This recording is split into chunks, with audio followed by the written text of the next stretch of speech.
135 గజాల భూమి కేవలం 8 లక్షలకే. ప్రతి నెల 10,000 మంత్లీ రెంటల్ ఇన్కమ్. నమస్తే, నేను విజయ్. హైదరాబాద్లో హైడ్రా తన దూకుడుని పెంచుతోంది.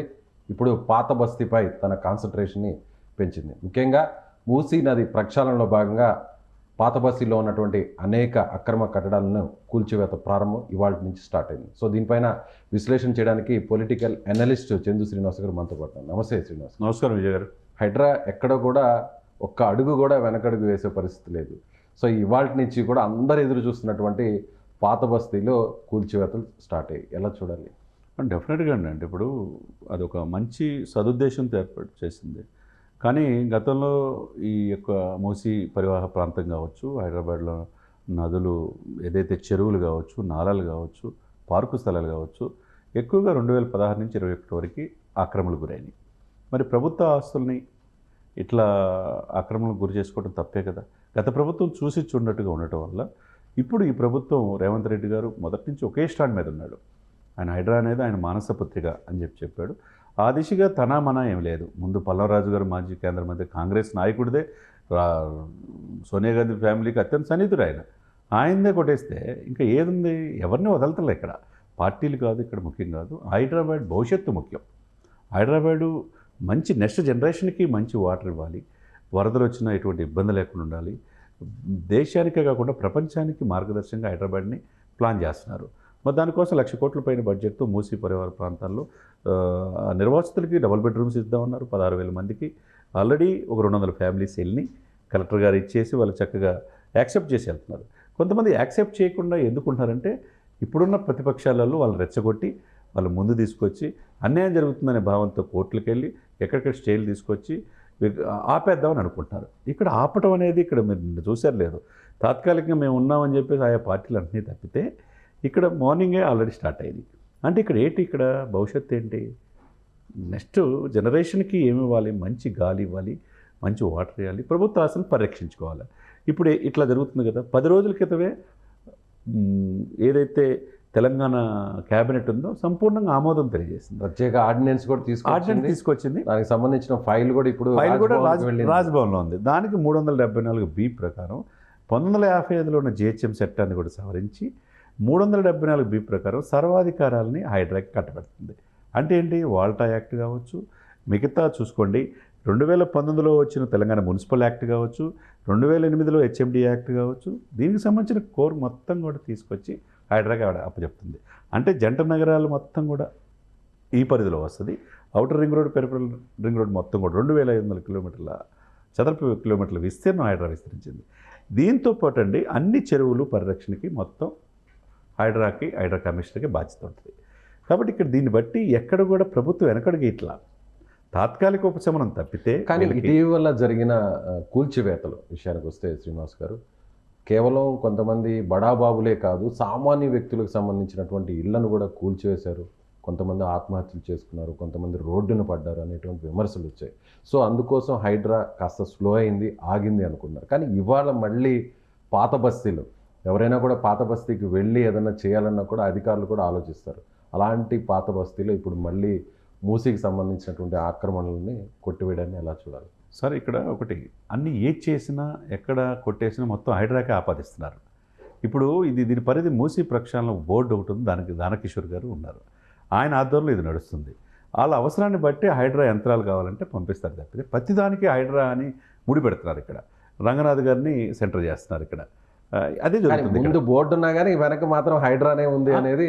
ఇక్కడ ఏం జరుగుతుంది? మొన్న అమీన్పూర్ చెరువులు అక్కడ ఉన్న తహసీల్దార్ కంప్లైంట్ ఇచ్చి ఇప్పుడు అంటే చెరువులో నడిబొడ్డున G+1 పర్మిషన్ తీసుకొని, పర్మిషన్ కూడా లేకపోతే G+1 పర్మిషన్ డబ్బులు ఇచ్చి తీసుకొని అక్రమంగా అవినీతితో G+5 కడితే చెరువు మధ్యలోనే కడితే మరి బాంబులు వేసి కొలబట్టుకుని ఎట్లా ఉంటారండి?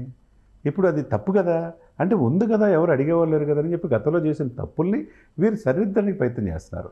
ఎక్కడో ప్రతిదానికి కూడా హైడ్రా లింకప్ చేస్తే ఇప్పుడు ఓన్లీ ఏంటి, ప్రభుత్వ ఆస్తులు ఎవరైతే కమర్షియల్గా ఉపయోగిస్తున్నారో వాళ్ళను మాత్రం నివాస వర్గాలు ఎవరు టచ్ చేయట్లా. మొన్న ఒక ఆమె చనిపోయింది. ఎవరైనా చనిపోవాలని ఎవరైనా కోరుకుంటారా?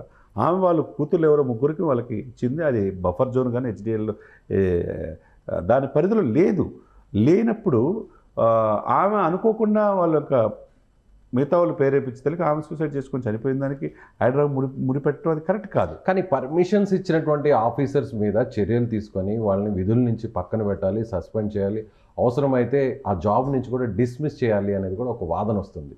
సో వాళ్ళ మీద యాక్షన్ తీసుకోకుండా ఏ సంబంధం లేనటువంటి అమాయకులు ఇందులో బలవుతున్నారు అనేది ఒక పెద్ద ఆరోపణ. ఇక్కడ 10% మాత్రమే ఇబ్బంది పడవుతారు. 80 to 90% హ్యాపీగా ఫీల్ అవుతారు. హైదరాబాద్ ఇప్పటికైనా ఒక మంచి పనికి ఎవరు చేయని విధంగా, గతంలో ఏ ముఖ్యమంత్రి చేయని విధంగా, 5 దశాబ్దాలు ఏ ముఖ్యమంత్రి చేయని విధంగా 1905 నాటి చట్టాలనే సవరిస్తున్నారంటే 100 years తర్వాత హైదరాబాద్కి మంచి రోజులు వచ్చినట్టుగా గమనించాలి.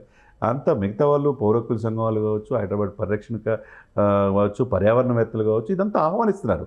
అందులో రఘునందన్ లాంటి బీజేపీ నాయకులు కూడా ఆహ్వానిస్తున్నారు. కానీ అదే బీజేపీలో ఉన్నటువంటి ఈటెల రాజేందర్ గారు కూడా ఆయన కూడా ఒక మాట అంటున్నారు, ఇందిరమ్మ ఇచ్చినటువంటి ఇళ్ల పట్టాలని, ఆ పట్టాలని రేవంత్ రెడ్డి ఇప్పుడు కూల్చేస్తున్నాడు.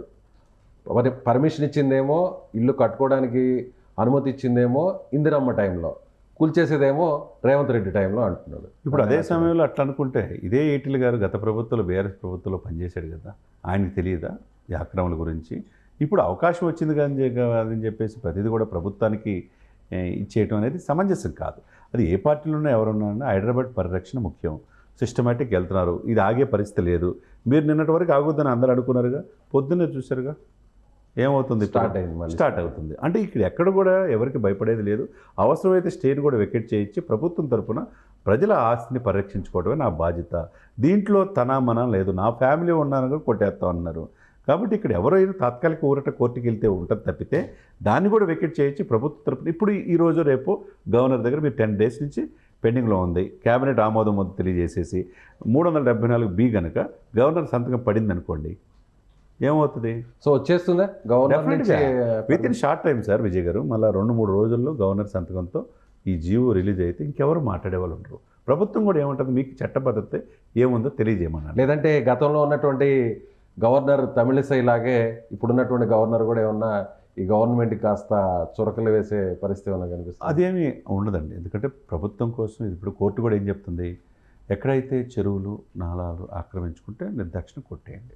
కాబట్టి మీ ఈ నిబంధనలకు అతిక్రమించి శని ఆదివారాల్లో కాకుండా ఇన్నాళ్ళు ఏం చేస్తున్నారు, మీరు ప్రభుత్వం తీసుకున్న పాలసీ వల్ల మీరు కూడా శిక్ష అవుతారనే శుతిమెత్తంగా కోర్టు ఇన్స్ట్రక్షన్స్ ఇచ్చింది. అదే సమయంలో కోర్టుని గౌరవించే హక్కులు ఆర్టికల్ 21, ఆర్టికల్ 14 అందరికీ ఉంది.